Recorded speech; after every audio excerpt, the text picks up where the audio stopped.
Selamat pagi, Jess. Ini ada 3 komen yang langsung dalam satu VT ya. Saya langsung screenshot ya. Ada Pak Darsono, ada Bu Uti, sama Bu Mei Sinsu.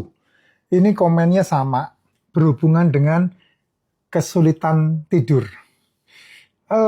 Saya pikir rata-rata orang yang usianya udah 50 tahun ke atas akan mengalami hal yang sama. Ya, tapi tergantung dari masing-masing orang. Ada yang susah tidur karena mengkonsumsi obat. Ada yang susah tidur karena ini, kayak Pak Darsono ini, ya, stroke. Permasalahan karena masalah stroke. Terus kemudian ada yang susah tidur karena kayak Bu Uti, ya. Ada Bu Maisinsu, nah, juga susah tidur. Banyak yang susah tidur kan Pak. Pak Jess jual buat yang mau saja. Yang nggak mau terserah. Ya Jess, aku mau membukakan informasi ke dirimu ya, tapi ini sifatnya umum. Sifatnya semua orang boleh mendengarkan, sifatnya semua orang boleh mencoba. Men-treat buat dirinya sendiri. Saya bacakan ini komen-komen yang dari beliau ini. Nah, kamu lihat dari Pak Darsono.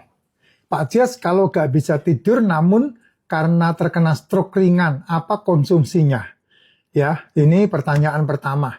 Terus kemudian yang kedua ada Ibu Uti. Pak Jess, magnesium bisa ya buat tidur? Saya baru COD. Nah, Bu Mei Sinsu, ini karena berurutan, makanya saya langsung screenshot. Pak Jess, tolong bikin lagi melatonin. Saya juga susah tidur. Banyak yang susah tidur kan, Pak? Pak Jess jual buat yang mau. Mau aja. Yang gak mau ya terserah. Ya, ini komen dari teman-teman penggemar racikan Mak Jin. Ya, Jess, melatonin itu sebenarnya adalah kelenjar yang diproduksi oleh otakmu itu. Otak kita ini memproduksi melatonin supaya kualitas tidurnya itu kualitas tidurnya itu deep sleep. Nah, ketika orang kualitas tidurnya deep sleep, maka dia akan mengeluarkan melatonin. Otaknya akan mengeluarkan melatonin. Nah, buat mereka yang umurnya 45-50 tahun ke atas, nah, biasanya produksi melatoninnya bermasalah. Kenapa ya? Karena sudah mengalami susah tidur, mengalami tidak mudah untuk tidur. Dan berbahagialah orang yang tidurnya itu gampang, nyenyak. Saya termasuk orang yang gampang tidur. Istri saya selalu bilang, nempel turu. Ya, begitu nempel bantal langsung tidur. Tetapi ada kalanya saya mengalami sulit tidur luar biasa. Ya, nah kalau kamu konsultasi sama dokter, pasti kamu akan dikasih obat tidur. Itu pasti, makanya obat tidur rata-rata harus dengan resep dokter karena tidak bisa diminum sembarangan. Kalau sampai kamu meminum obat tidur sembarangan, ya resikonya kamu akan bermasalah nantinya. Gitu. Nah, apakah magnesium bisa membantu kualitas tidur? Ya, untuk sebagian orang. Tidak semua orang akan terbantu dengan magnesium. Ya, karena apa? Karena ada orang-orang yang bermasalah tidurnya terganggu karena kekurangan magnesium. Ya, sehingga tidurnya terganggu. Kayak kemarin saya mendengarkan berita dari anak saya mengalami penambahan kualitas tidur ketika dia minum magnesium. Sekali minum, dia sore hari minum, pulang kerja, itu minum sampai 2-3 kapsul magnesium.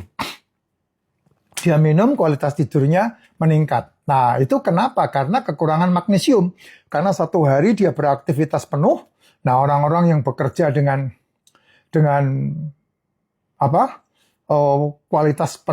bekerja dengan kadar yang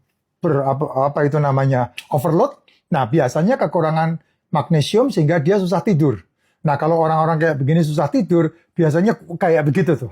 Kayak ketika mau tidur, ototnya ini bergerak dan seringkali terjadi ketika malamnya menjadi kram. Nah, itu orang-orang yang kekurangan magnesium. Kenapa magnesium bisa membantu orang memiliki kualitas tidur dengan baik? Karena magnesium menenangkan sistem saraf. Itu magnesium. Magnesium itu mendukung kerja neurotransmitter. Ya, zat yang membantu tubuh menjadi rileks itu magnesium. Nah, kalau dalam makanan dia termasuk dari mikronutrisi. Ya, termasuk di dalam mikronutrisi. Harusnya di dalam racikan makcin ada magnesium, tapi tidak supply banyak di sana. Tapi ada magnesium di dalam racikan makcin. Magnesium membantu tubuh memproduksi untuk otak memproduksi melatonin dengan baik. Itu magnesium, karena tidurnya pules, tidurnya nyenyak. Nah, magnesium yang seperti apa? Nah, itu yang menjadi pertanyaan. Ada 3 model magnesium, kamu harus awasi itu. Yang sering kali dicanangkan, yang dipromosikan di luar, dijual, itu namanya magnesium glycinate. Ya, banyak dokter merekomendasikan mengkonsumsi magnesium glycinate. Apakah ini yang paling utama? Tidak. Tapi yang paling sering direkomendasikan karena memberikan sifat rileks dan tidur yang berkualitas. Itu magnesium glycinate. Tetapi ya, kalau ini bermasalah dengan melatoninmu atau bermasalah dengan stres yang cukup tinggi, bermasalah dengan tekanan psikis yang cukup berat, maka yang diminum bukan magnesium glycinate, tapi magnesium trionate. Tulisannya THREONATE, trionate, magnesium trionate.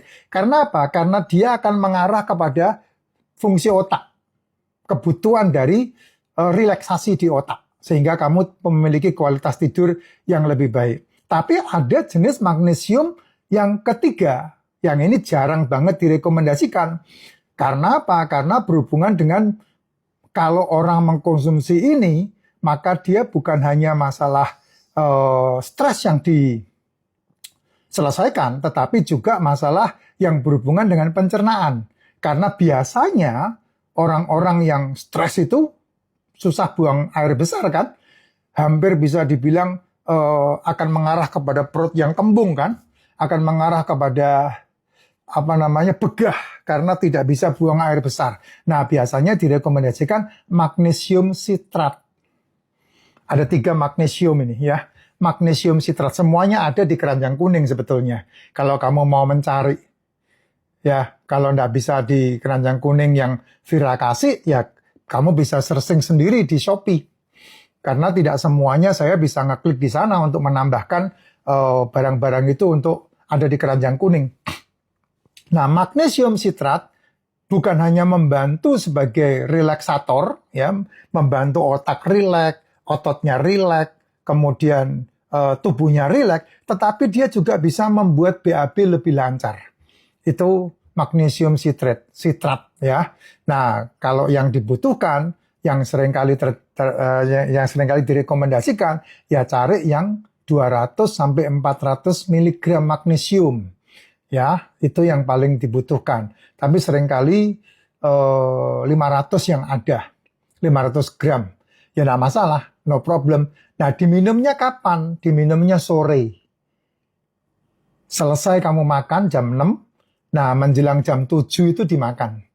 Sehingga jam 8, jam 9, jam 10 itu kamu udah menjadi rileks dan kamu siap untuk beristirahat. Ya, ini hal yang sangat penting sekali. Ya, ini hal yang sangat penting sekali. Nah, hati-hati dengan kalau kamu sudah mengkonsumsi banyak obat, karena takutnya ada kontraindikasi. Itu yang harus diwaspadai. Tapi kalau itu magnesium, lebih baik di dosis yang cukup, itu lebih bagus. Ya, jadi tidak ada masalah. Gitu Pak, kira-kira Pak Bu. Biar ini boleh menjadi sebuah informasi, supaya ini bisa membantu teman-teman menjadi lebih sehat dengan suplemen. Ya, maka